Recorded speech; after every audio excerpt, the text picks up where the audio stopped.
So today we're going to basically go over all the rules of limits. What can you do with a limit? Now, limits are really, really amazing things. And there are things that you can do with limits that you cannot do with any other area of mathematics. So the first thing I'm going to do is I'm going to tell you what the rules of limits are.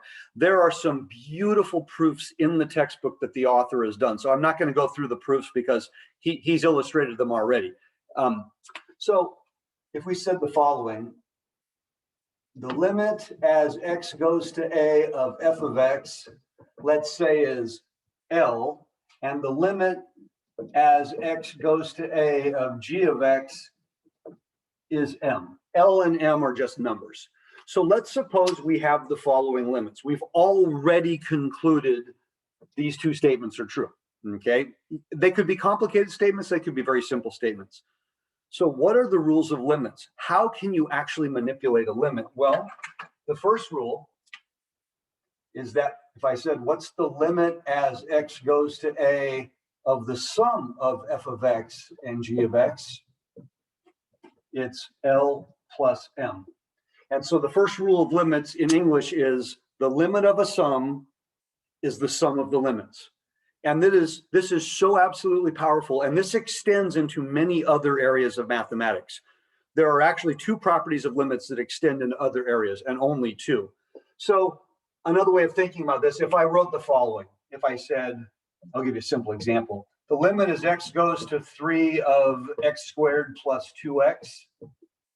That's the same as the limit as x goes to 3 of x squared plus the limit as x goes to 3 of 2x. Not that you would break it apart, but if I want to evaluate this limit, I quite literally can evaluate it one term at a time. So the limit of a sum is the sum of the limits. You're never going to take a polynomial and break it apart and write it as a bunch of separate limits, but what it will allow us to do is manipulation algebraically to prove bigger things. So for example, I'm going to have sometimes quotients, and I can pull apart quotients and I can do things because of this sum rule. Okay, now second rule. This is the two most important rules we put together. Okay, we'll call this rule number 1. The second rule is the limit as x goes to a of k times f of x. Okay, so I'm saying the limit of a scalar multiple, and that's KL. The limit of a constant times a function is a constant times the limit. These two together are the two most important limit properties because these are the only two that actually extend into other areas of mathematics. So an example with this would be, if I said, what's the limit as x goes to 2 of 5x cubed? Well, that'd be the same as 5 times the limit as x goes to 2 of x cubed. Again, not that you're going to factor constants in and out, but you can actually do things to manipulate. So the constant in a limit can always be factored out. Okay, so the limit of a constant times a function is a constant times a limit. Now the next two are just incredibly useful, and the next two only apply to limits. They do not apply in any other area of mathematics. And that is the limit as x goes to a of f of x times g of x, and I'm going to put them together because they kind of go hand in hand. The limit as x goes to a of f of x over g of x. This is the limit of a product. It's the product of the limits. And this is the limit of a quotient. It's the quotient of the limits. Limits are amazing creatures. Algebraically, if something is sound, then the limit of that thing behaves beautifully. Now, these are the four most basic ones. There is one more that is often excluded in textbooks, and I'm not sure why, but it's probably the most powerful and the most important of all of them. And that is, I'll write it over here, number 5. It's the composition rule. The limit of a composition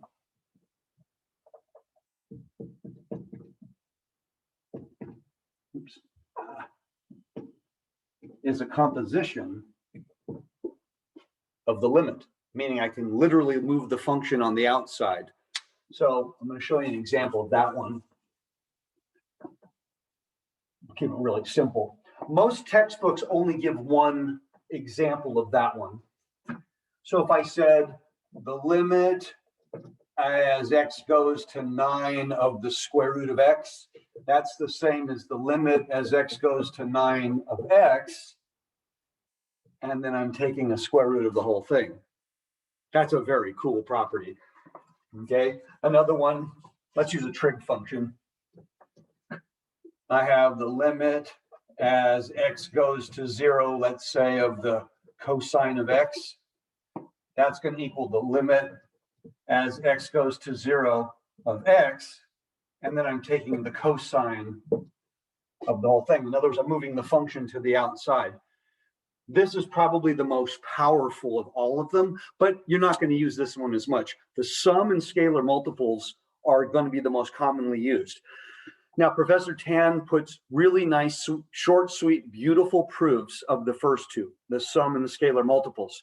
Strangely enough, the proof of the third and fourth, the limit of a product and the limit of a quotient, I remember doing those, last semester, college, senior math major. Those are so advanced and so complicated. There's no calculus book that's going to show those.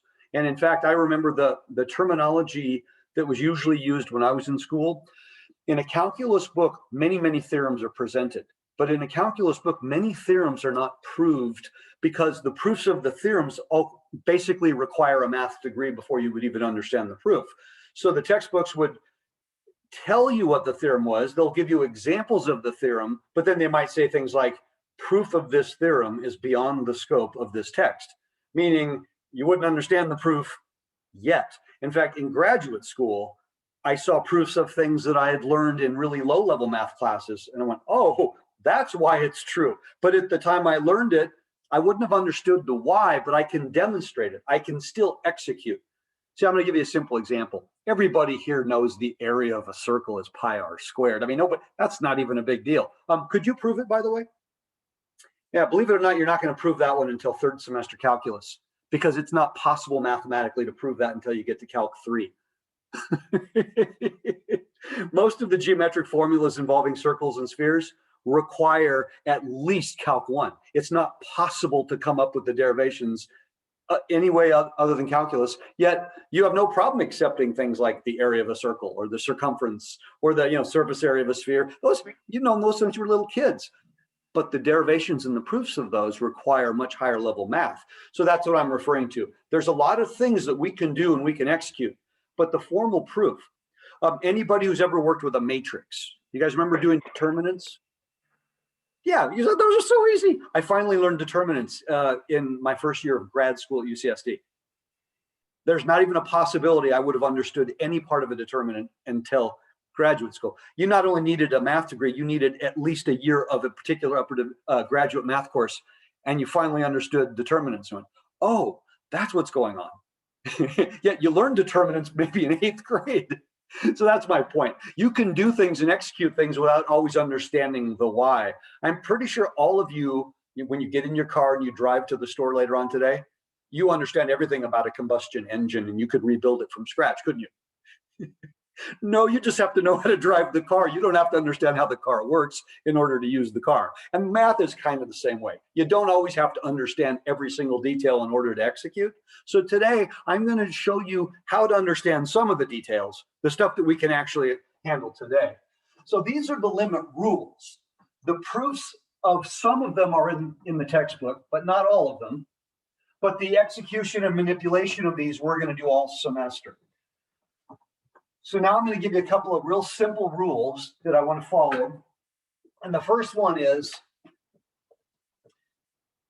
as x approaches any value, a is a constant. X is approaching a. That doesn't mean x ever gets to a. That means x gets closer and closer to a. As x gets closer to a, there's two things. I can add a number to x, or I can multiply a number by x. Those are the only two we're going to look at. Addition and scalar multiplication. So as x goes to a, Tell me, what do you think would happen with x plus b? Well, that's going to approach a plus b. Huh? That seems to make sense.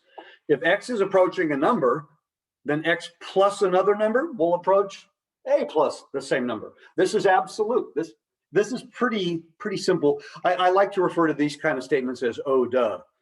These are oh duhs because they're kind of obvious. If x is approaching 3, then x plus 5 must be approaching 3 plus 5. Right? That makes sense. And the second one, and probably the more common of the two, kx will approach ka. So if x is approaching 3, then 5x should be approaching 5 times 3. Oh, okay, that makes sense. Where this one's going to be used mostly, though, is when x is approaching 0. Oh, if x is approaching 0, then what about 10x? Well, then that will also be approaching 0 because that's 10 times 0. These two are really, really useful and really powerful, and we're going to use these today, later on when we do trig stuff. These are simple statements. And now I'm going to also demonstrate, there's a simple theorem that I'm going to show you that we're going to use today called the squeeze or sandwich theorem. Some textbooks refer to it the squeeze theorem. Tan uses the squeeze theorem, but then Swarkowski uses the sandwich. It's the same thing. Think of a sandwich, right? What do you have? You have something in the middle and you're squeezing it with the bread. And that's quite literally what this means. So here's what we're going to say. Here's the setup. Okay. I'm going to say that on the interval a to b, let's say that f of x is less than or equal to h of x, and that's less than or equal to g of x. I have 3 functions that on an interval maintain a particular inequality. Okay. This is really not complicated. So let me draw a simple picture of what's going on here. So let's say that's a, that's b. So I'm going to have 3 functions. The top one's going to be my g of f or g of x. So let me write that like this. Okay. The middle one will be the h of x. So let's say h of x is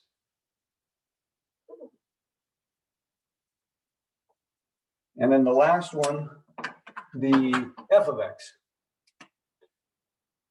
Let's say I want it to touch on purpose. So I've maintained this inequality. If you notice, okay, so that's f, that's h, and that's g. So in the interval from a to b, you notice h is always between f and g. Now I'm allowing it to touch. It can touch because I said less than or equal, okay? So here's my picture. There's nothing weird going on. I have 3 functions, and on an interval, one function maintains it's in the middle at all times. So f and g are the bread. H is the, is the lunch meat, if you want to think of it that way. So h maintains always in the middle between the two. I'm allowing it to touch. This is my setup. If this is true, now this is really close to an oh duh, by the way. Now let's choose for any c in the open interval from a to b. That means that a is less than c is less than b. Pick any value in this interval, any real number between a and b. This says c is an element of that interval. That's what this notation means. It's the same as saying this. Okay, for any c, then I can say the following.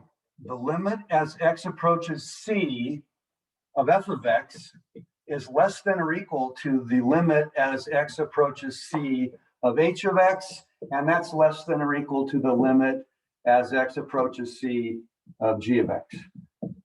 You notice my limits have the same 3-way inequality. So the simple English of the squeeze or sandwich theorem is, if 3 functions maintain an inequality throughout some interval, in this case I just said from a to b, then if I pick any number between a and b, the limits will maintain the same inequality. And that just seems to make perfect sense. Okay, if h is always between f and g, then the limit of h should be between the limit of f and g. as long as I'm picking a value in that interval. Okay, so that's the sandwich or squeeze theorem. We're going to use this today, but this is a very, very simply stated thing. Okay, that's not terribly complicated.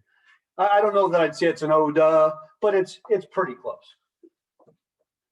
Now, a quick algebra review of something that you did probably in an intermediate algebra class, but didn't really ever use again, and maybe you're not sure why you learned it. And I'm specifically referring to something called an absolute value inequality. Okay, if I said solve, we'll keep it simple. If I said solve the absolute value of x plus 3 is smaller than 7. If I said solve something like this, now how would you solve that? Well, that means on the number line, the quantity x plus 3, not the absolute value, x plus 3 has got to be a number between -7 and 7. Because if x plus 3 is negative, its absolute value would be positive. So if I remove the absolute values here, we remember this from baby algebra. Oh, x plus 3 would be between -7 and 7. You see, if x plus 3 equaled -1, then its absolute value would be +1, and that is less than 7. And then what I do is I add -3 to each term. Remember, one of the rules of inequality, if you have an inequality and you add the same amount to each term, you preserve the inequality.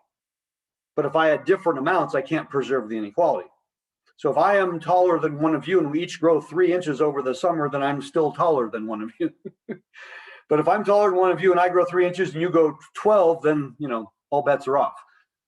Okay, so in the end, we'd say -10 is less than x is less than 4. Okay.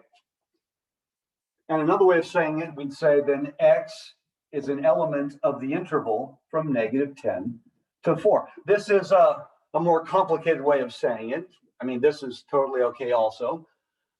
But if I'm solving an absolute value inequality, this is what I do. So the absolute value inequality I want to solve today is going to not have numbers, it's going to have more symbols. I want to solve the following inequality. I want to solve the absolute value of x minus a being any real number, is less than, this is the symbol delta. This is a small delta. This is a Greek letter. Okay, this is one we use a lot. If you're saying, what exactly does it look like? I think it kind of looks like a music symbol, and that's my closest guess. It doesn't really look like a D.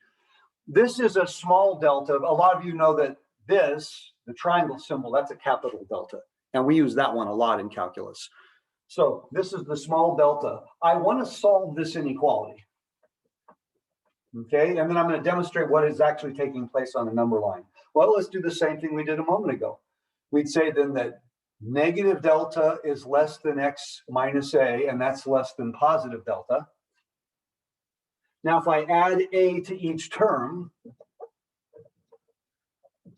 then I would have a minus delta is less than x is less than a plus delta. And my interval, therefore, would be the interval a minus delta to a plus delta. That's my interval. What does that look like on a number line? On a number line, it looks like this.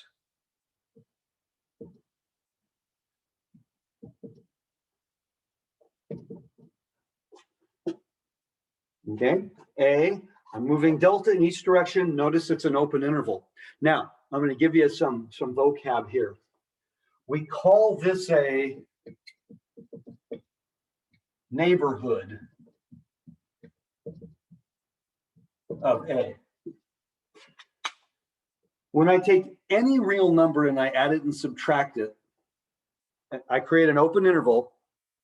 This is called a neighborhood about the number. Now, that seems like a strange word. In mathematics, neighborhood is actually a very important word. Now, I'm going to make it really simple. I live on a street, okay?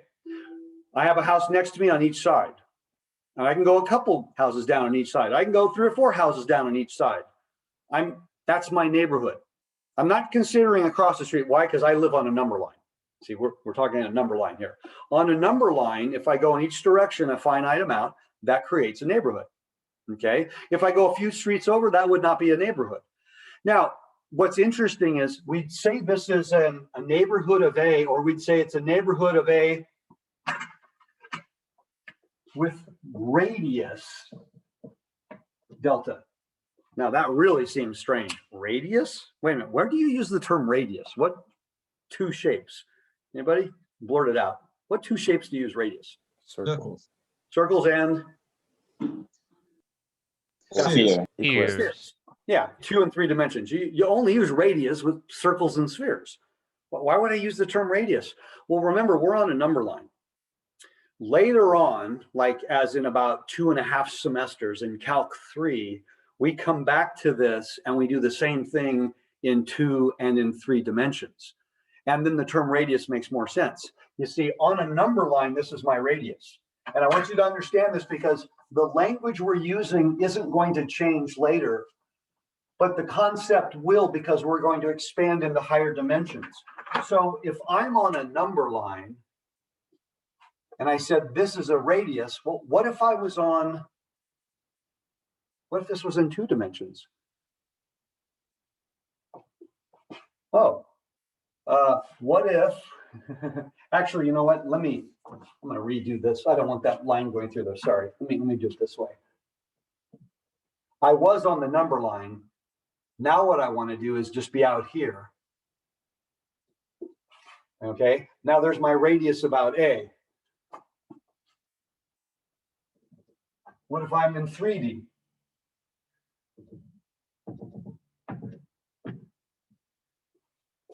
Oh, so in other words, the same value in 2 dimensions and 3 dimensions, I would have a circle around it or I would have a sphere around it.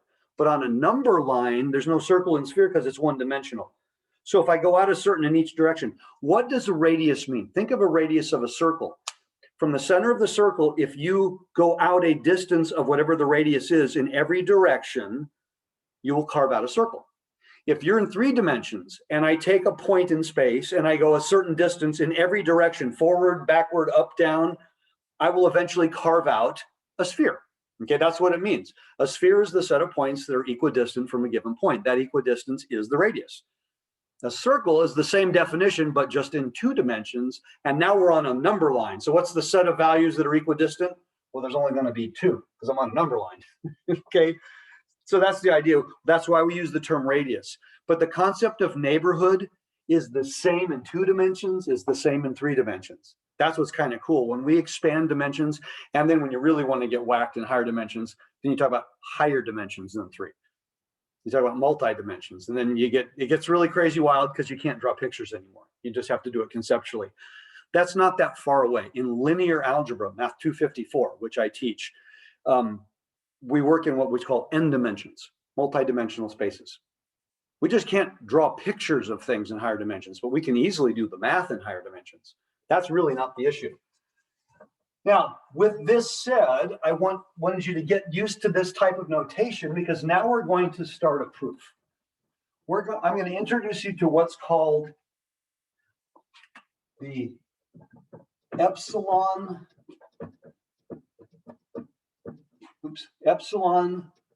delta proof, or epsilon delta.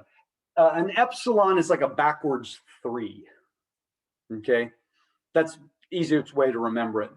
Epsilon is like a backwards 3, and then delta is kind of a goofy music symbol-ish thing. Why would they chose those? I don't know exactly, but we usually like to use Greek letters for things just so we can distinguish them from something else. Now, here's the basic idea of an epsilon delta proof. Okay, I've got some function. Keep it really simple. I've got some function right here, and right about here, let's say that's A.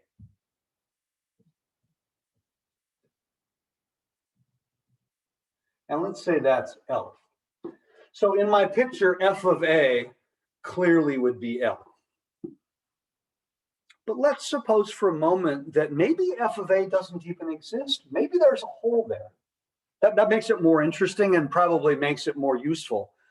But I want to show in my picture, I want to show that the limit as x approaches a of f of x, this function is y equal f of x. I want to show that that equals L. Okay. And I'm drawing a picture where I want it to be obvious. The limit as x approaches a is L. The fact whether f of a is L is not important. Whether the function's actually defined at a, we saw last time, that does not affect the limit. The functional value does not affect the limit. I don't actually have to have that hole filled in for it to be the limit. How would I prove? And I don't mean, like, okay, let me just plug in numbers. How do I prove that the limit is actually L? Well, here's the basic notion of an epsilon delta proof. I want to squeeze L, plus or minus. So this would be L plus epsilon. This would be L minus epsilon. I'm doing a little open interval. I want to squeeze, and in other words, I want epsilon to get smaller and smaller and smaller and smaller. I don't want epsilon to be big. I want it to be small.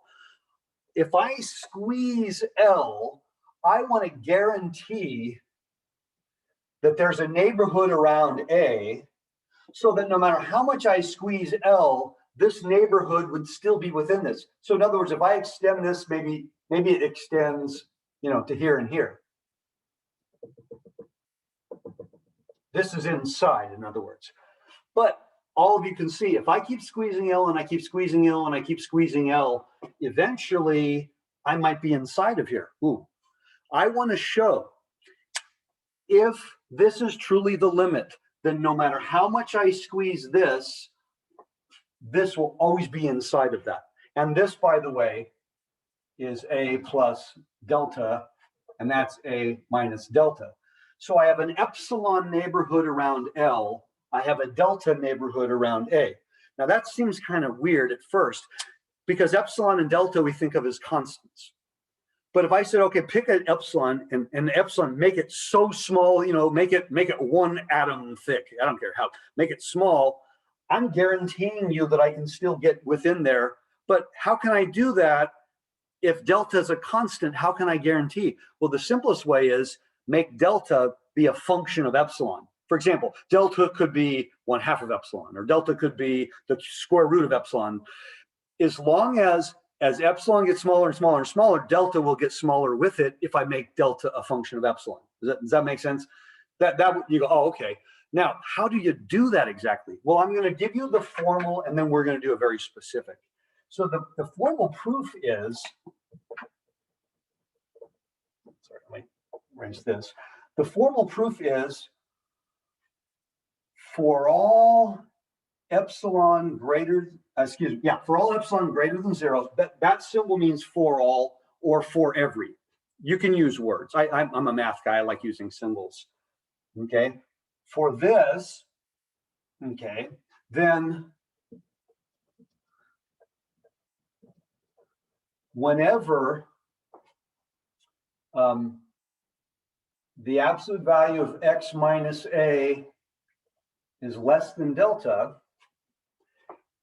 and let me put a 0 at the other end, sorry. This can't, remember, if there's a hole here, x cannot equal a. I want x to be really close to a. I don't want x to ever equal a. That's why I'm putting this 0 here. So this quantity right here has to be greater than 0. I mean, x can get really close to a, that whenever this is true, then f of x minus L will be less than epsilon.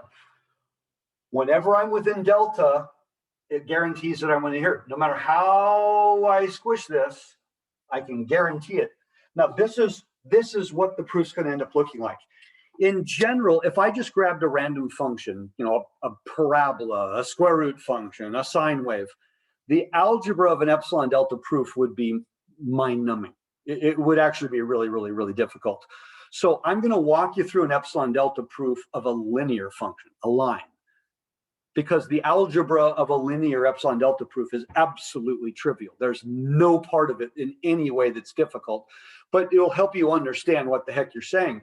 You see, I started the class by saying the limit of a sum is the sum of the limits. The limit of a scalar multiple is a scalar multiple of the limits. Okay, wait, I just said these. Shouldn't I have to prove these? Those are powerful statements. Yes, and the proof of each of those are an epsilon delta proof. The author does an epsilon delta proof in the textbook. All of our limit properties come from epsilon delta proofs. I'm only going to show you an epsilon delta proof right now. We're never going to come back to this because I want you to understand, okay, this isn't, witchcraft, right? I'm not just claiming things. If you've ever had statistics, and I taught statistics for many years, stats is one of those funny things.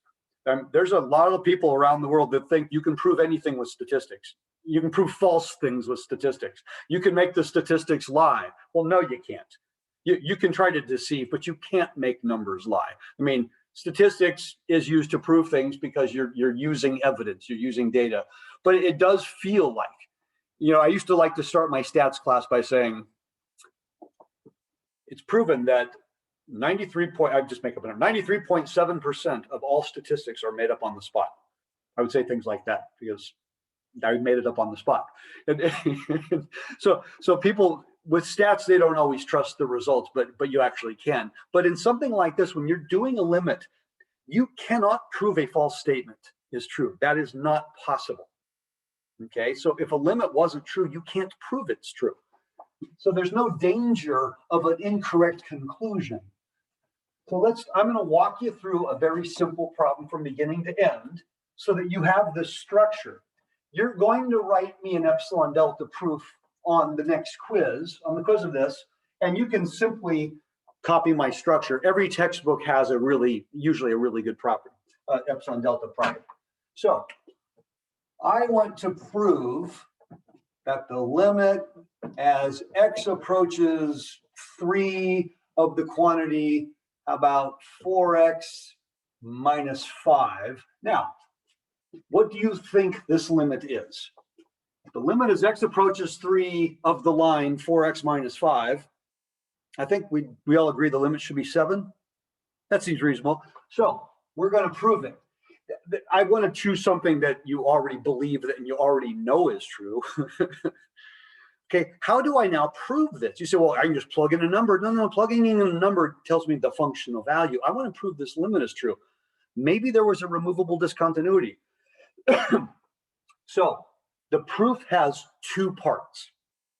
The first half of the proof is the selection of the delta you're going to use, because you don't know what delta, you're going to have choose a value for delta.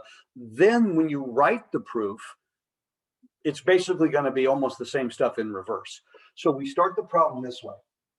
For every or for all epsilon greater than 0, the statement, the absolute value of 4x minus 5 minus 7, remember I said f of x minus L, that's my f of x, that's my L. This statement here. Now I'm going to introduce you to a symbol that you may not have used before. And I'm going to do this kind of as a little side. It's the symbol called an implication. Okay, and it looks like this. It's a double, think of it like a double bar arrow. It's not a single arrow. This arrow here means x approaches 3. It means nothing else mathematically. X is approaching 3. X never gets to 3, it's approaching 3. This is called the implication symbol. If you ever had a logic course, you would understand this. It's called an implication symbol. It's used in what's called a conditional statement. So if I said, if statement A, then statement B. If we score more points, then we win the game. This is called a conditional statement. It's the same as saying A implies B. If A, then B, A implies B is exactly the same thing mathematically and logically. If we score more points, then we win the game. Scoring more points implies we win the game, okay? Now, there's a whole bunch of other things that go on. There's converse, inverse, contrapositive. I'm not interested in those. You'll do those in my Math 245 class. But an implication symbol is a shortcut, a shorthand way of saying something that just, it takes away some of the writing. Now, I'm going to give you a simple example of how to use it in an algebra problem. Okay. If I said, all right, I want to solve this, I'm doing a baby algebra problem. I want to solve 3x minus 8 equals 13. Well, I think we all agree that the first thing we would do is add 8 to both sides. But in a remedial algebra course, you have to understand, first of all, if I add the same number to both sides, I will preserve the equation. That's called the addition property of equality. I'm going to choose positive 8 because positive 8 is the additive inverse of negative 8. I can add the 8 in front or to the right because of the commutativity of addition. When I add the 8 to the right, this will become this statement because of the associativity of addition. And when I add negative 8 to 8, I will get 0, which is the additive identity, and then eventually I get 3x. There's actually 5 completely separate algebraic properties that I would have to explain to you what's going on and why it's true. Believe it or not, there's that much going on. Or we can say, this implies that 3x equals 21. In other words, I just told you, you have the addition property of equality, you have commutativity, associativity, additive identity, and additive inverse. It's not possible to get this without using all 5 of those mathematical properties. But we're calc people. How about if I just add 8 to both sides and now I have this? You all agree, yeah, I'd rather write that.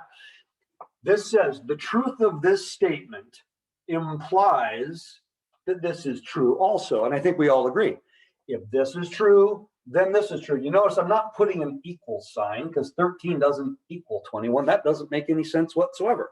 The implication is another way of saying, look, I could list all the rules and all the theorems taking place, but you already know what they are.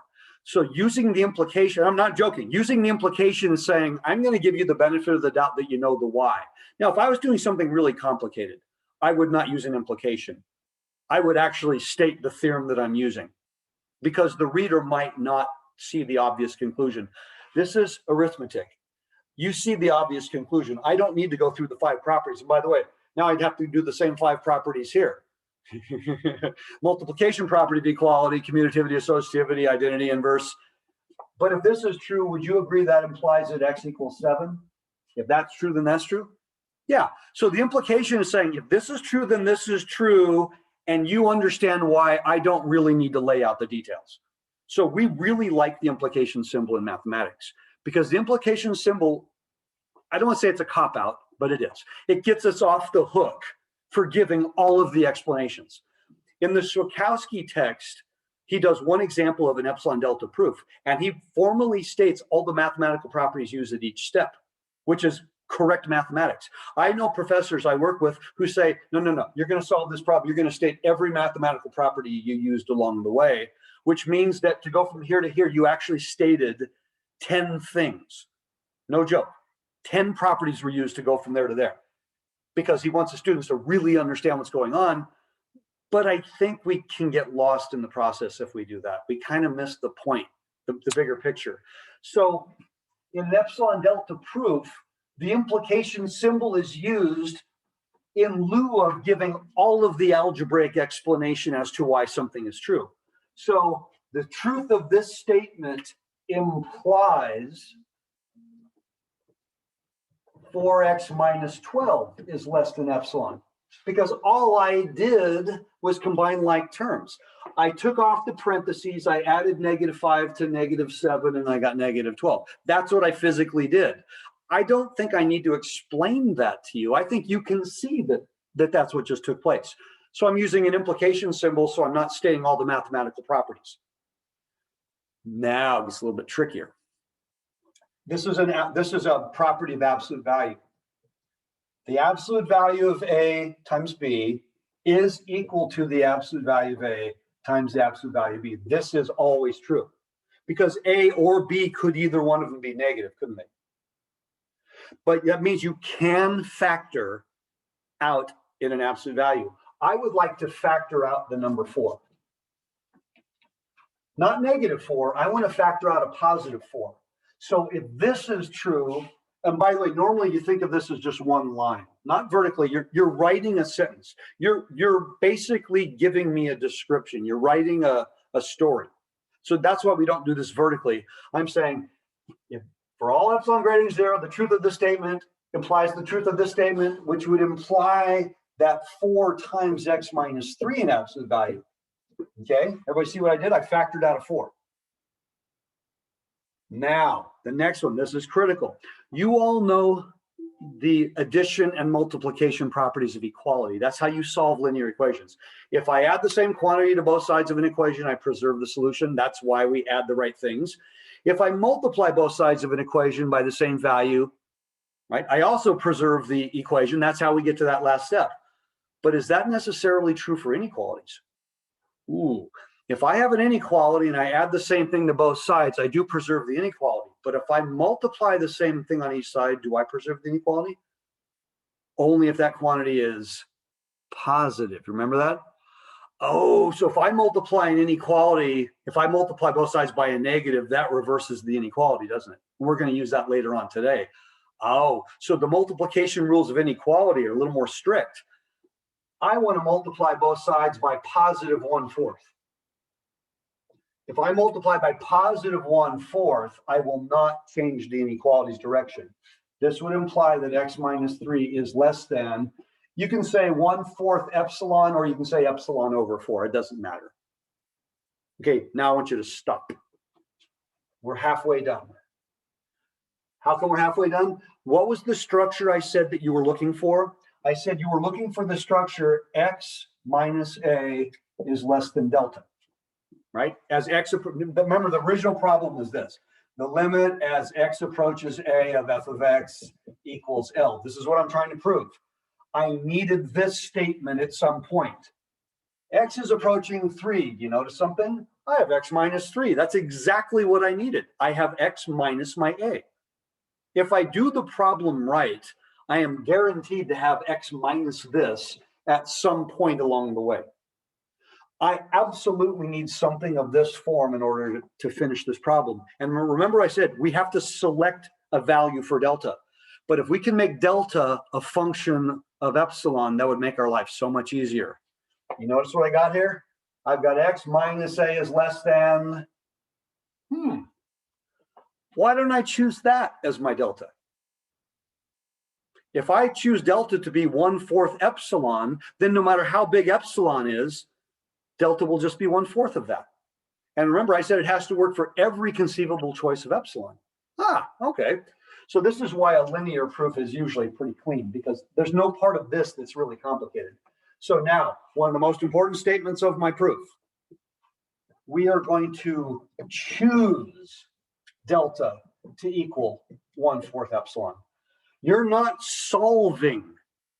There are actually an infinite number of choices you could pick for delta.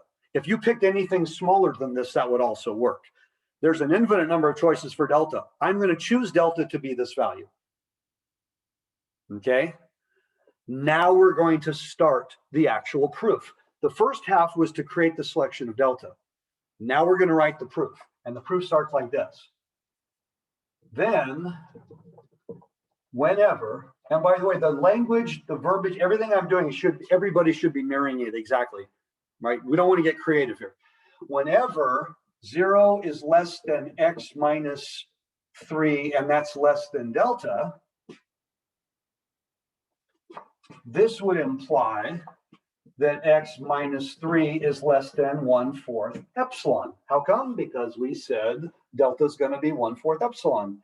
And now what we're going to do is go back up to here, and we're just going to go in reverse. This is why linear proofs are so nice, because you did all the groundwork. So if this is true, and I multiply both sides by positive 4, then that would imply that this is true. Now I'm going to distribute the 4 on the inside. That would imply that 4x minus 12 is less than epsilon. And that would imply that 4x minus 5 minus 7 is less than epsilon. And I'm done. I just said whenever x minus a is less than delta, that will lead to f of x minus L is less than epsilon. And that is a formal epsilon delta proof.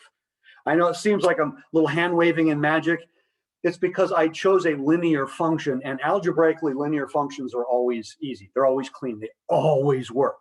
If I had picked a nonlinear function, this process is actually considerably more complicated. But the concept of the epsilon delta proof is how we prove the limit of a sum is the sum of the limits and so on. So I think it's prudent if everybody here, before the next class at least, reads that section of the textbook and looks at those two proofs, make sure you understand them, because the author is doing the same thing. He's just not using specific values. So all epsilon delta proofs that are linear in nature will mirror this exactly. By the way, you all agreed that my opening statement was in fact true. So here's the thing. What if, as x approaches 3, what if I had made an error and I didn't get 7? What if I had gotten any other number other than 7? Everybody understands if I had gotten any number other than 7, it would have been impossible to get to this point. Okay, I never would have got the x minus 3. So if something is truly not the limit, you can't prove it is. That's not possible. But if something is the limit, we should be able to. This is the only part of the course where you're going to be writing a proof. So that's what an epsilon delta proof is. Okay, now we move on. Now, in general, when we're manipulating limits, I'm going to give you a simple example of something, because we're going to use this in a little while with the trig limits.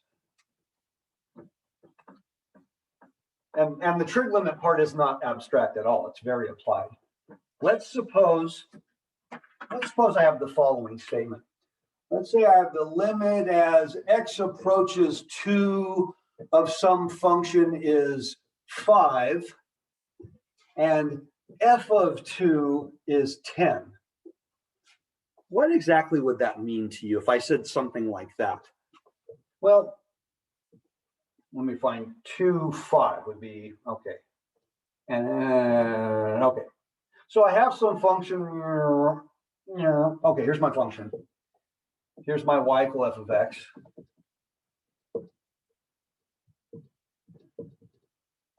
I have some function, and I'm telling you the limit as x approaches 2 is in fact 5, but f of 2 is 10.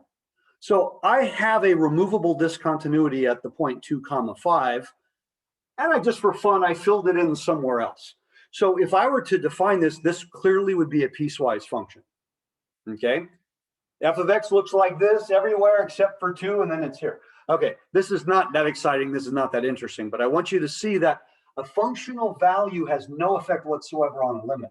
It has an effect on something else that we're going to look at next day called continuity. Whether a function is continuous or not, that's what this affects, but it does not affect the limit, because the limit from the left and the limit from the right are both the same thing. So if I made a statement like this, and I wanted to manipulate limits, do I use the number 10 or do I use the number 5 in my manipulation? That's the question, because the limit is 5. I don't want to use the 10, I want to use the limit. So for this problem right here, if I said, all right, let's do it separately from that. How about if I also said the limit as x approaches 2 of g of x is, how about, -4, but g of 2 is 6. So I gave you the exact same situation. Another removable discontinuity, the whole filled in somewhere else. Okay? Now here's the question. I want to find the limit as x goes to 2 of, how about, let's keep it simple, 3 times f of x minus 2 times g of x. I want to find this limit. So can I simply say the answer is 3 times 10 minus 2 times 6? Can I just do that? Careful now. The functional value might be that, but I'm asking you for the limit. Can I simply replace f and g? No, I can't. I can't just replace f and g. So what I need to do, and this is actually simple algebra, I need to manipulate this So I get this limit right here and this limit right here as standalone statements. I need to rearrange this so I can get these guys all by themselves, because I cannot replace with these. F is not equal to 10. I'm asking for a limit question. This would be equivalent. I'm going to change the rules just a little bit for fun. F of 2 and G of 2. How about if I said do not exist? Okay, now I truly have removable discontinuities. I just basically have holes at both of those points. So can I simply replace f of x with, no, I can't. I can't replace f or g with constants because they're not equal to constants. So what we would do is use the fact that the limit of a sum is the sum of the limits, and the limit of a scalar multiple is the scalar multiple of the limit. And I can rewrite this as 3 times this limit minus 2 times this limit. This is what I was showing you earlier today. I haven't done any calculation, but the limit of a sum is the sum of the limits, and the limit of a scalar multiple is the scalar multiple of the limits. So this statement is absolutely guaranteed to equal this statement, regardless of the values. But now you notice I have the limit as a standalone statement. I have this limit as a standalone statement. I can replace the limit now with 5. And I can replace this limit now with -4. And that would be 23. The function, if I put these two together and I put this together, whatever I got, the function is never equal to 23 because there's a hole there, but the limit would be.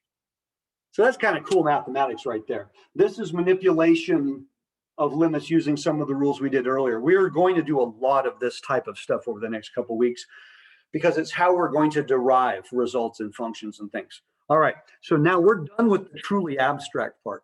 Now we're going to segue over to the limit stuff. So before we do that, does anybody have any questions on what we've done so far? Because the next thing we're going to do is going to be very, very different. Yes, Professor, I have a quick question. Sure.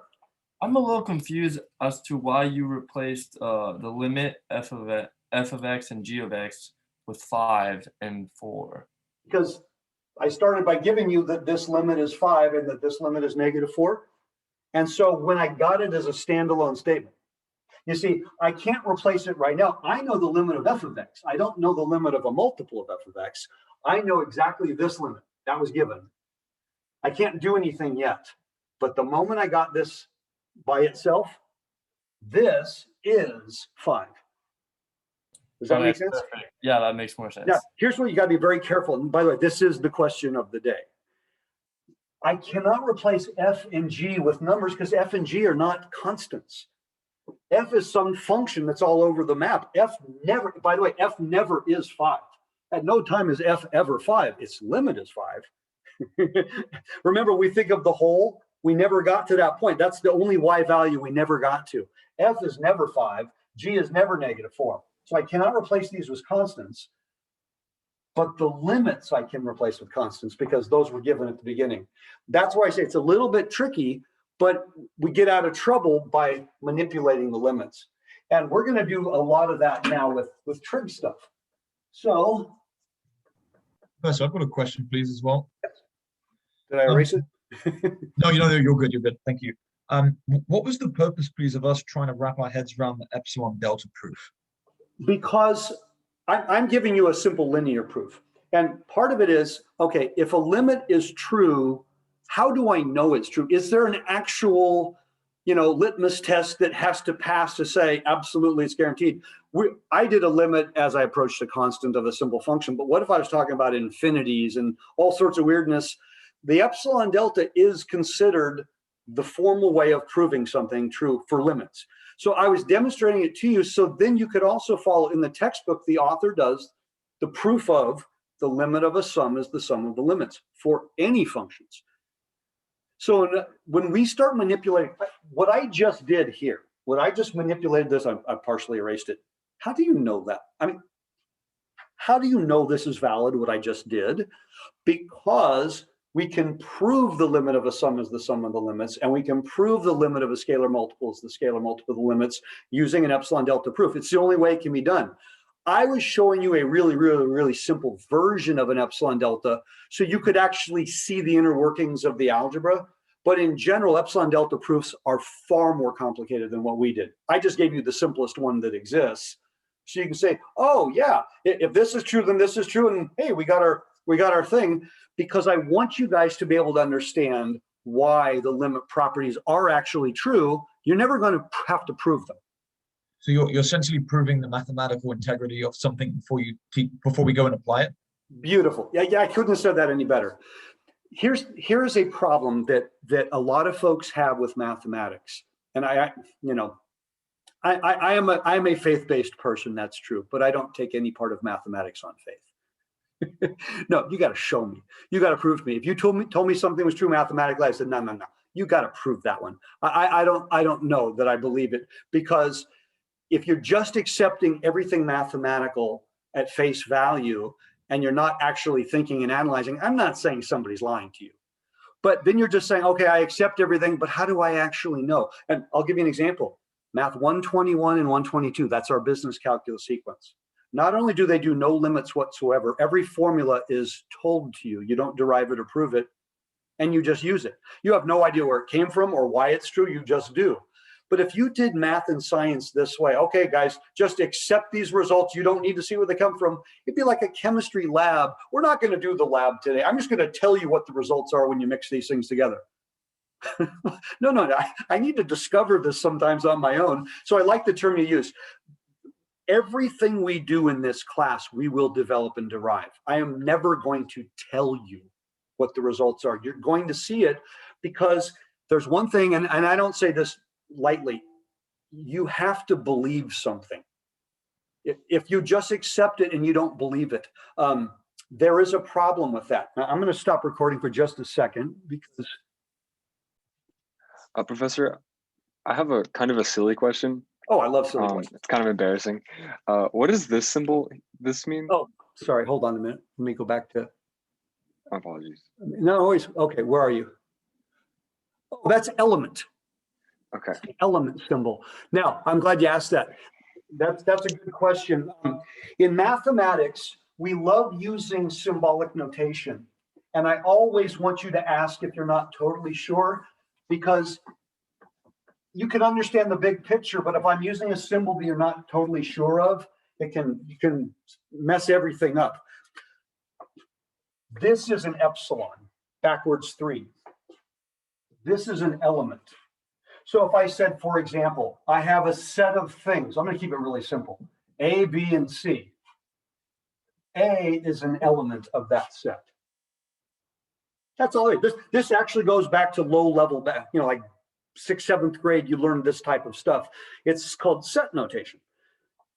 But there's, other than saying A is an element of this set, that takes too long. There's too many words. So we just say A is an element.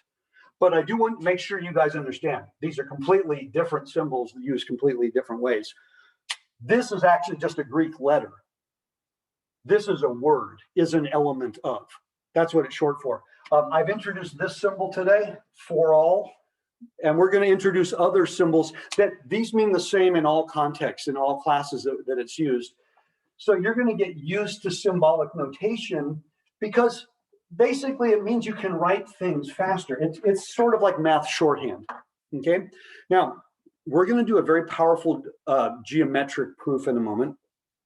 I want you to consider right now, y equals the sine of x, y equals x. Now, normally I would do this using Desmos or on my graphing calculator, and I'd show you on the document camera, and you could all see this. It really doesn't work in this environment. Not the same. So if I said, well, let's consider a sine wave. Okay, and then I consider the line y equal x, something like this. Okay, that was terrible. Let me try that again. There we go. I have something like this. Okay, what's the big deal? Well, the big deal is really close to the origin. If you look at a sine wave, there are portions of the sine wave that are kind of straight. I mean, the sine wave is never straight. But close to the origin, or every time I cross the x-axis, you know, this is fairly straight. This is fairly straight. It's meaning if I thought of it in terms of a tangent line, you know, the tangent line and the curve are really, really close together. Okay, that's interesting. So why would I care? Because now I want you to consider, what if I do this graph? The graph of sine x over x. Now, the only time they intersect is at the origin, by the way.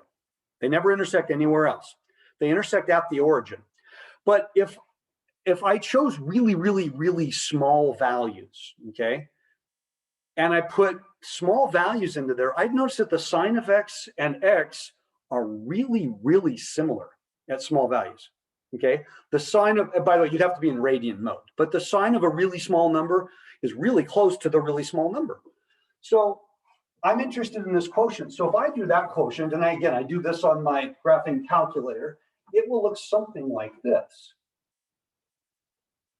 Here's one. It's not a great picture, but it will look something like this. Now, the reason I'm putting a hole there is obviously this is not defined at 0, but it looks kind of like that. And by the way, that's 1 unit. That's 1 unit high.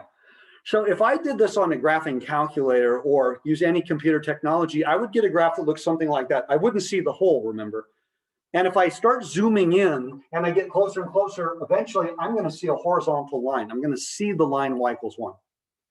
Now, this is not a proof, but this is to convince us.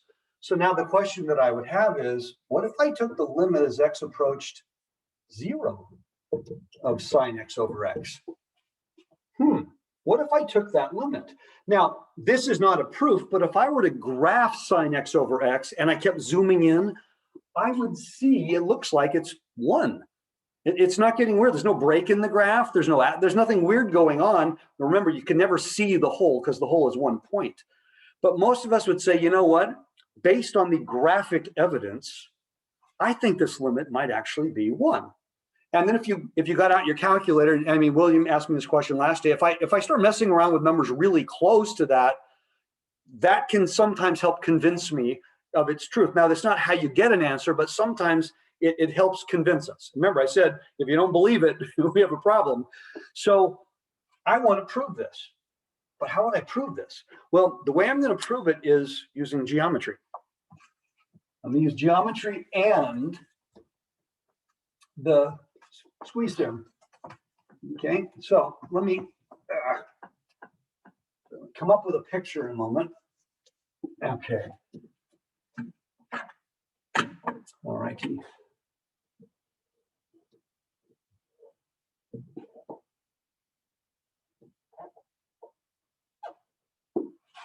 Okay, this is a unit circle, and I'm going to use theta.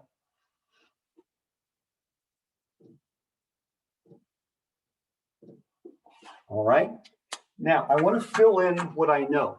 Now, in the opening video and also in the numbers, I give you a trig video and I give you some trig review. We should all know at this point that that point is cos theta comma sine theta, right? Because the x coordinate is the cosine, the y coordinate is the sine on the unit circle, okay? Obviously, that point right there is 1 comma 0. Now, I have one other triangle that I want to draw here. I've got that triangle, and I also want that triangle. Now, I need to figure out what that point is. I need those coordinates right there. Well, I'm not a rocket scientist, but I play one on TV. I'm pretty sure that the x coordinate is going to be 1. You agree? This is a right angle right there. I'm pretty sure that's going to have an x coordinate of 1. The question is, what's the y coordinate? I need that. Well, I do know this, that I have this right triangle and I have this right triangle, and they both have this angle. So from high school geometry, if you remember, they would be similar triangles. And similar triangles have equal ratios. So for now, I don't know what this is. Let's just call it question mark. How's that? We'll call it question mark. But here's what I absolutely know. This x coordinate is to this x coordinate as this y coordinate is to this y coordinate. Or in other words, 1 is to the cosine function as question mark is to the sine function. Okay? Well, how about if I just simply multiply both sides by the sine function? And what do I get? Question mark equals sine over cosine, which is tangent. So this point right here, that's 1 comma tan. Beautiful. Okay, I needed that. So here's what I want to do. I have 3 different shapes going on here. I've got the triangle that is completely inside the unit circle. I have the right triangle that is completely outside the unit circle. And I have the pie-shaped wedge that involves the circle. Okay, hopefully everybody can see that. You see, I've got that also. So I have 3 shapes. I have the smaller triangle, I have the pie-shaped wedge, and I have the bigger triangle. The pie-shaped wedge, by the way, is called a sector. That's the actual geometric term. Now, what I want to do is compare the 3 shapes' areas. And clearly, hopefully you can all see this, clearly there's going to be a 3-way inequality, right? The biggest triangle is the biggest shape, the smaller triangle is the smaller shape, and the sector is going to be in between. But I need to find all of their areas so I can set up the inequality. So let me go to the sector really quickly. I'm going to show you something that you may not remember. If I take a circle and that's the center of the circle, this is called a central angle. That's the radius, that's the area, and that's the arc length of my sector. There's an absolute set of ratios that are always true. And I'm going to show this, what I'm showing you right now, we do again in this course later. We do this in Calc 2 a few times. We do this in Calc 3. We keep coming back to this over the course of the semesters because the information we gather is really, really important. So whether you remember or not, it's irrelevant. I'm going to show you right now. We know that theta is to the angle all the way around, which is 2 pi, as the area is to the area all the way around, which is pi r squared, as the arc length is to the arc length all the way around, which is the circumference, or 2 pi r. These 3 are absolutely always equal in every conceivable scenario. So an easy way of thinking of this is, let's suppose theta was, pi over 2, 90 degrees. So if I had 1/4 the angle, then I should have 1/4 the area, and I should have 1/4 the arc length. I mean, that should make sense. Oh, okay. If theta is 10% of the angle, then I should have 10% of the area, and I should have 10% of the arc length.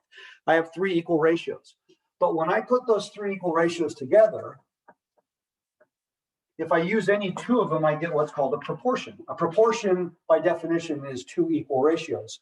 So if I put those 2 together, then doesn't that mean that A would equal theta over 2 pi times pi r squared?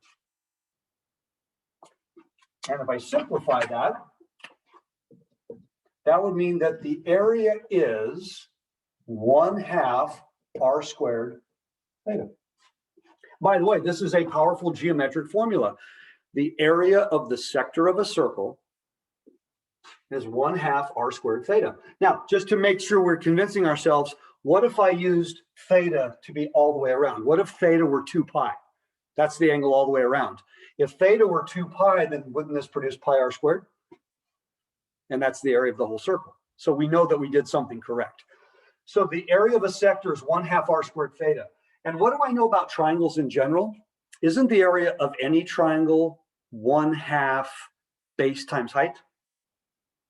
So I can now set up the 3 equal, the 3 not equal, inequality, area inequality, sorry, struggling with words here. All right, so let's do this. I'm gonna write it down because I'm gonna need to do some erasing. So let's label it, so we have area of the small triangle, we have area of the sector, And then we're going to have area of the big triangle. How's that? So the area of the small triangle. My small triangle clearly has a base of 1, and it has a height of sine theta. So it would be 1/2 base times height, or just 1/2 sine theta. Okay? The area of my big triangle, well, my base is also 1, but my height is tan theta. So the big triangle is going to be 1/2 times 1 times tan theta, which would be 1/2 tan theta. Okay? And finally, the area of my sector, we said it's 1/2 r squared theta. But what's the r? Oh, that's just 1. So this is 1/2 1 squared times theta. And so that's simply 1/2 theta. I can now state my three-way inequality. My three-way inequality will look like this. 1/2 sine theta is less than or equal to 1/2 theta, which is less than or equal to 1/2 tan theta. And I think we all agree we can get rid of those 1/2s right off the bat. That's okay. That's not really a problem. Okay, we can get rid of the 1/2s across the board. But then the next thing I want to do, I actually don't want to just get rid of the 1/2s. I also want to get rid of some other things. Specifically, I would like to, let's say, get rid of the sine function that's over here. What if I said, I want you to multiply through by 2 over the sine function. I want to multiply each term. Now, remember, in the top half, the sign is always positive. So there is no issue here with changing pluses and minuses. So I'm going to go ahead and erase this now because I don't need this anymore.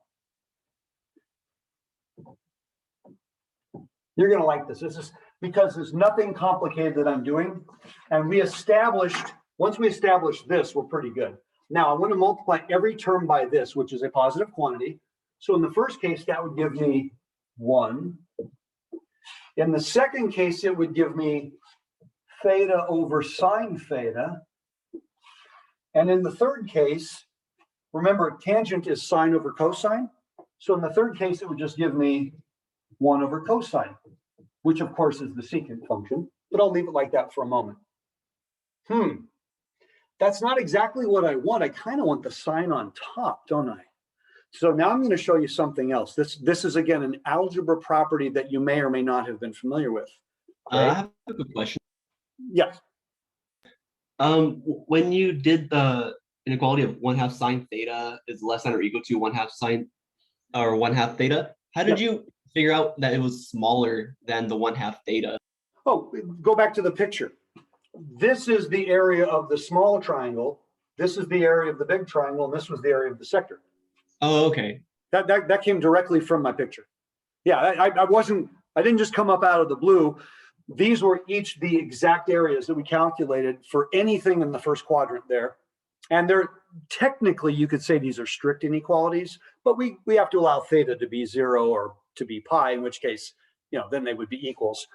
So let's go to here. Now, if A and B are both positive numbers, I just have 2 positive numbers. And let's keep it really simple. Let's say A is bigger than B. So on a number line, what I'm saying is I have 0, I have B, I have A. Great. Then the question is, what about 1 over A and 1 over B? This is an absolute. I'm taking 2 positive numbers and one is clearly bigger than the other. What if I take both of their reciprocals? What happens to the inequality? Does it stay the same or does it switch? If it helps you think in numbers, 10 is bigger than 5, so 1/10 is smaller than 1/5. Everybody agree with that? If I have an inequality, by the way, I'm talking positive numbers. If they're negatives, that kind of messes things up. If I take any 2 positive numbers that are different, one has to be bigger than the other. But then if I look at their reciprocals, the inequality absolutely will always change direction. There's no question there. Okay, everybody cool with that? Why am I showing you that? Because I want to take the reciprocals of these guys. I want to make the reciprocal of each of those guys. So if I take the reciprocals of each of these guys, well, then the reciprocal of 1 is 1. The reciprocal of sine theta over theta, excuse me, theta over sine theta is sine theta over theta. And the reciprocal of 1 over cosine is, in fact, cosine. But now, let me get this.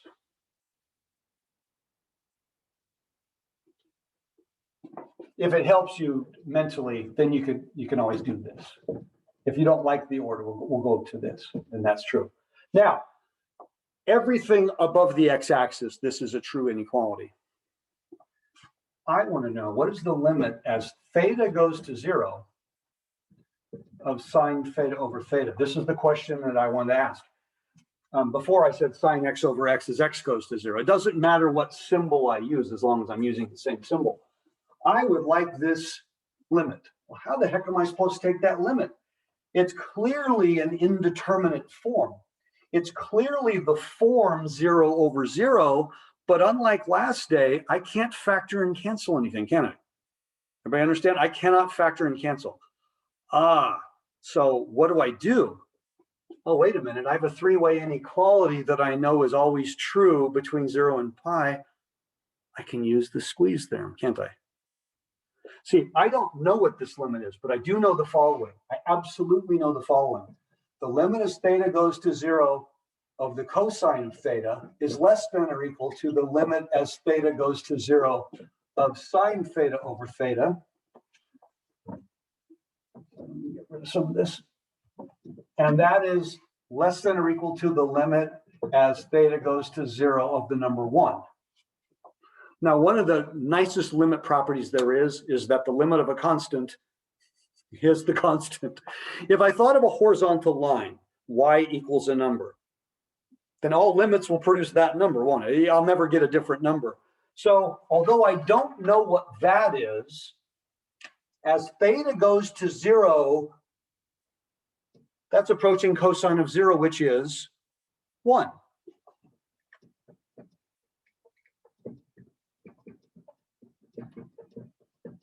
Okay, as theta goes to 0, 1 is just 1. So although I don't know what this limit is exactly, what do I absolutely know? This limit is between 1 and 1. I'm pretty sure that means the limit has to be 1. And this is, by the way, the formal mathematical proof. This is a few hundred years old. Funny thing is, many calculus textbooks don't have this proof in it. They just tell you the result, which is to me scary, because we didn't use any calculus. We used geometry, and a significant amount of calculus just uses geometry, by the way. We have now proved that this limit is in fact 1.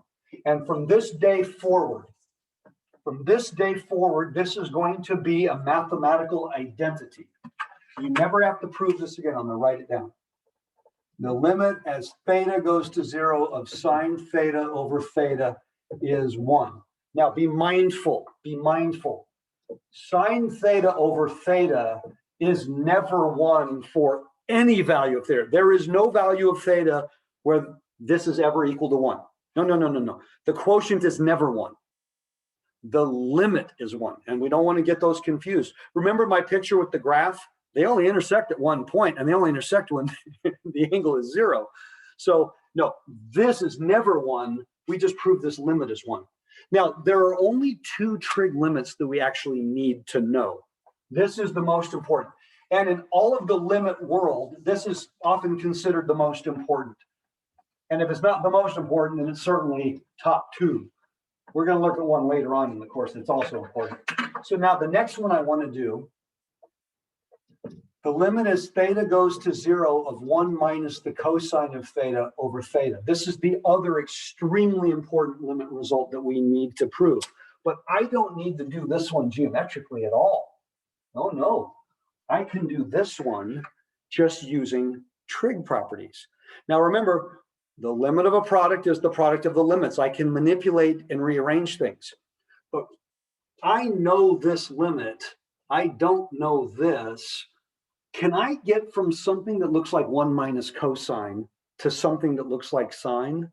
Yeah, I can multiply by the conjugate. You guys remember doing that? So if I took this quantity here and I multiplied 1 plus cos theta, 1 plus cos theta. If I multiply numerator and denominator by 1 plus cos theta, I am not changing the value at all. I'm multiplying by 1. But that would now give us something that looks like this. The limit as theta goes to 0 of 1 minus the square of the cosine function over theta times 1 plus the cosine function. This is still an indeterminate form. In case you didn't notice, right? At 0, I'd have 1 minus 1 over 0. So this is an indeterminate form. But if I perform this manipulation, I'm going to be able to get an answer here. So now my numerator is the square of the sine function. My denominator is theta 1 plus cos theta. Well, this is still an indeterminate form, so how does this help me? Do you see this limit in this statement? Well, you should. And here's where we're going to use the limit property. The limit of a product is the product of the limits. So I'm going to rewrite this as a product. And I'm very specifically going to rewrite it as a product where the first term is the sine theta over theta times the limit. Now what's left? That's all I got to do. What's left? Well, let's see. I'd still have a sine theta on top. And it looks like I'd have a 1 plus cos theta on the bottom. Now, before we take another step, this is something, and in fact, in Calc 2, we do a lot more limits than we do in Calc 1, believe it or not. And I tell all the students the same thing. Make sure that everything you said was valid. You haven't actually taken a limit yet. You've just written the word limit a whole bunch of times. How do I know if what I'm saying is actually valid? This is the litmus test for limits. Cover up the word limit and just look at the statement. 1 minus cos theta. If I do that, I'm going to get this. Okay, so I know this is equal to this, and I know this is equal to this times this. Okay, so is my original thing equal to this times this without the word limit? Yes, it is. Therefore, it's still true with the limit because the limit of the thing is still going to be the product of the limits and so on. So to double check that I didn't make algebra errors.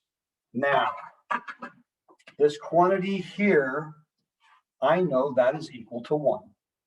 I proved it. So our goal when you're doing limit manipulation is to get certain things as standalone statements. I cannot evaluate this limit. I cannot evaluate this limit. They're indeterminate forms, but I can evaluate this one. And now what does that leave me over here? Well, as theta goes to 0, my denominator is approaching 2. 2 is not a problem. My numerator is approaching 0, my denominator is approaching 2, so that limit is approaching 0. So that means that this limit is 0. The two most important limit statements that we're going to do, certainly in the first part of the course, from this day forward, these are identities. Now, again, do not confuse 1 minus cos theta over theta is not 0. It's never 0. No, that's not what we're doing. We're saying the limit is 0. So I now have these two that I'm going to put in my back pocket forevermore and treat as facts. And because of that, I can manipulate pretty much any trig limit from this day forward that I want. And so we'll do an example. We'll keep this. I'll do a couple of examples. As my eraser is getting attached here. So, by the way, there's an infinite number of variations to the questions. Do not try to memorize the answer to every question. Know these. If last day we did some limits, we did some indeterminate forms, we did all sorts of interesting things. I've got a worksheet on limits, you've got quizzes. Don't think about the answers. I must remember the answers. There's an infinite number of questions. You can't memorize the answers. Just simply know how to find the answers. So I'm going to do a couple of examples of doing trig limits. Don't memorize the answers. Just understand the process. So I would like to find the limit, we'll keep it simple, as x goes to 0 of tan x over x. What letter of the alphabet I use is not relevant as long as it's the same letter. Theta, theta, theta. Theta is my argument. Okay. Well, I don't know how to do this one. It's an indeterminate form, but can I make it look like this one or this one? Well, tangent is sine over cosine. So I'm pretty sure I can probably make it look something like that. So let's do that right off the bat. If tangent is sine over cosine, then this would be sine x over x times cos x. Okay, I just changed tan x to sine over cosine. And now I can take that, because the limit of a product is the product of the limits, I can now break this up into two limits. The first one being sine x over x. The second one being, you can choose to write it as 1 over cosine, or you can choose to write it as secant. It doesn't matter. Just for fun, I'm going to write it as secant, because that's what 1 over cosine is. Remember, sine times secant is tangent. Algebraically, tan x over x is equal to sine x over x times secant. So therefore, its limits must be equal. But this, I know is 1. As x goes to 0, secant x approaches 1. So the answer is 1. That wasn't too bad. I didn't give you either one of these, but through manipulation, I was able to get one of these. Every trig question that we would look at after you break it down. For example, if I ask you a trig question with tangents or cotangents or secants or cosecants, you're going to have to manipulate it to make them look like these, obviously. That's really important to see that. All right, so let's try another one.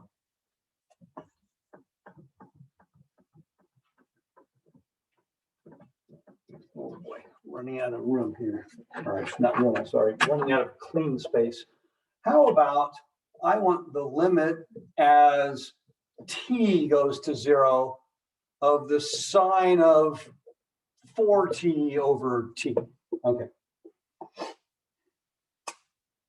Now I would love to say, basically this, except we have a problem. I got a 4t, I have a t. They're not the same. I cannot do this yet. Now, there are trig identities for pulling apart the argument, right? There's the alpha beta identities, there's double angle formulas. I could do all of that stuff. But if I try to start applying double angle formulas and things of that nature, my numerator is going to get really big and really complicated. I don't want to take that route. There's an easier route. 4t is my argument. Make everything look like 4t.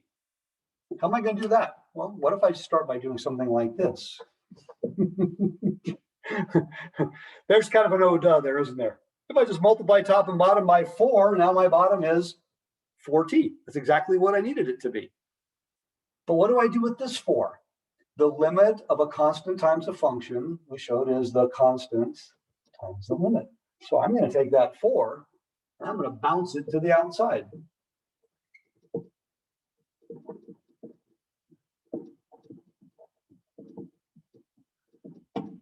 We're almost there.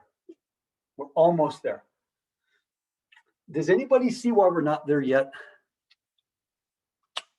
It may not be obvious, but we're not there yet. Why are we not quite there yet? Blurt it out if you think you know. I don't want to change the screen yet. I can't evaluate this yet. Because of the coefficient on the variables? Yeah, these are 4t's, that's a t. My theta, if you will, in this case, clearly is 4t. Do you agree? That's not 4t. How do I fix that? Well, remember at the beginning I showed you?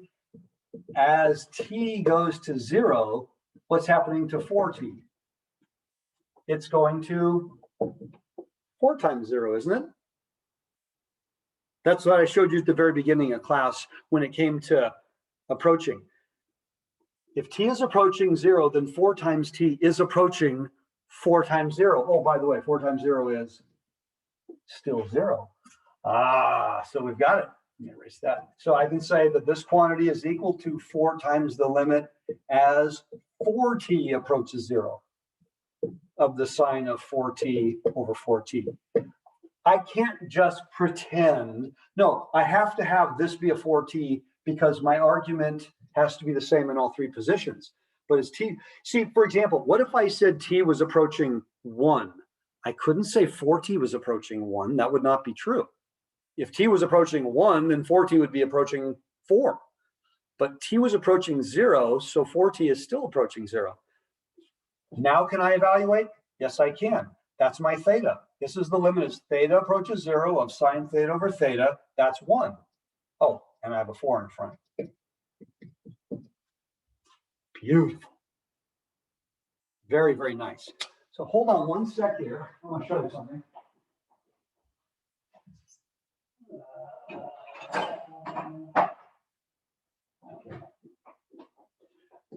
All right. Now, we have to be very, very careful. There's a lot of bad algebra that people try to perform, and I see it all the time. And I'm not sure where it comes from, but sometimes, here's one of the problems we have in mathematics. I got an answer. I checked and my answer was correct. Then that automatically validates everything I did. No. Like I used to say in my remedial algebra class, when we're working with negative signs, as long as you make an even number of mistakes, you're going to get the right answer. But that doesn't validate here.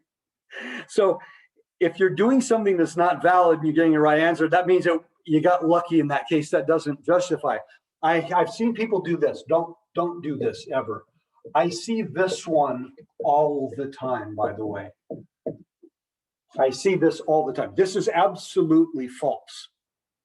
You cannot factor the k out. In fact, if you think of the graph, this kt affects the period.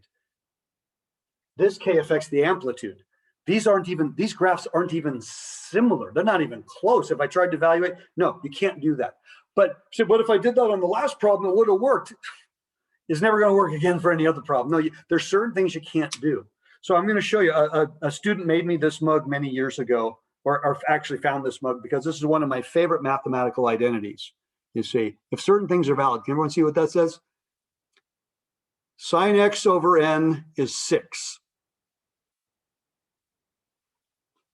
This is a rule. This is a formula. I love this. You see, you can't do this ever, but it worked. It gave me the right answer. No, there's certain things you can't do. You see, how the heck do you get sine x over n is 6? You cancel the ends. I love this. I had a student who was so nerdly, by the way, they ended up transferring to Stanford, just so you know. They were so nerdly, they got me this mug after I had done that on the board one day saying, just because something works doesn't make it valid. So again, sine x over n is 6. Remember that because if you cancel the ends, you get 6. So I actually have a coffee mug that I use that says, I guess that makes me kind of nerdly too. All right, so if you got nothing else out of today, you can structurally, foundationally can write a simple epsilon delta, and now you know how to do some of the trig limits. And by the way, if you look at the schedule, it says we're doing trig limits today, and we're doing some more next day. So we're going to do a few more problems next day. They're maybe a little more complicated than this. I've also posted a trig worksheet. Now, here's a nice thing. The Swakowski text that we use for many, many years doesn't have a single trig limit in it. And we're going to be doing the calculus of trig very soon. These two results are how we get all of the calculus formulas for trig. They come from these results. We used a book for over 20 years at Mesa that just gave you the calculus results because the author didn't know where they came from. He knew they were true. He didn't know how they came from, but they come from these, and these were not in there. Tan goes through this. He does a good job. So Tan has a whole bunch of practice problems. I posted online some practice trig problems, and I put the answers there.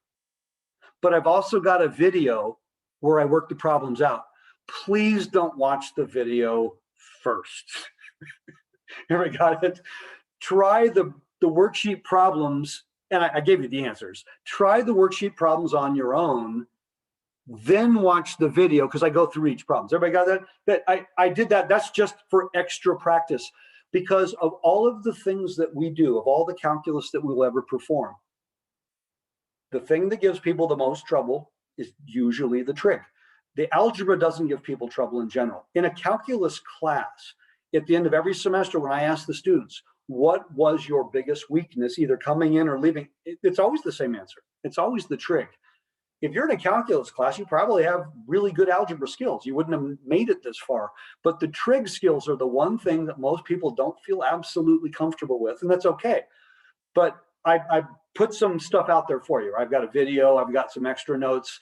That's all the trig you need to know. Now, after today, you need to know these, and you're going to use these often, and we're going to derive bigger formulas simply using these. And so I want you to be comfortable. I want you to be able to manipulate. So when you try the practice problems, those worksheet problems, I would suggest doing the worksheet problems before you do the quiz problems, because then you can look at the video where I walk you through. Then when you sit down and do the quiz, you go, oh yeah, it's the same stuff. I know how to do this inside and out. And then later when we do the calculus of trig, which is coming up in, I don't know, about a week and a half, it will make perfect sense to you. And that's really the thing. I don't care about the results. It's never about the results. It's about the journey you took to get the results. It's about the path. Do you understand the path? Because if you understand the path, then the results are trivial. But if you're only interested in results and you don't know the why, then how do you know if your results are valid? That's the thing. You want to know.